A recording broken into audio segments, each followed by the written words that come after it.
Welcome to Keysight Education Portal. Today, we will be discussing the Test Coverage Monitor for Keysight PathWave Manufacturing Analytics. Test Coverage Monitor feature sends an alert when the number of tests executed on a passed board is mismatched with baseline reference. The baseline reference is automatically learned based on n sample size of passing boards, where n is number of devices under test to reference that can be set in application settings. Let's look at an example. In this case, the number of devices under test to reference is 20 by default. We see that the board with serial number 1 is tested for R1, L1 and C1.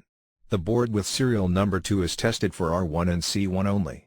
From board with serial number 3 to serial number 22, there are 20 devices under test, with same number of tests, which is R1, L1 and C1.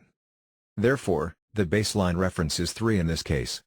After that, in the board of serial number of 23, there are only 2 tests are tested as L1 test is missing. Thus, an alert is triggered since the number of tests are different from reference. Furthermore, an alert is triggered again for board with serial number 24 since L1 test is missing. Upon the alert, the user can act to check the coverage or dismiss it, if it is a deliberate change performed by the user. Upon dismissing the alert, the new baseline reference is based on another 20 dots with same number of tests.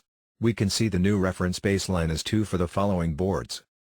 Next, let's go through the feature of Test Coverage Monitor. Click on the admin icon. Go to Application Settings. Select Company. Select Site. Select Module.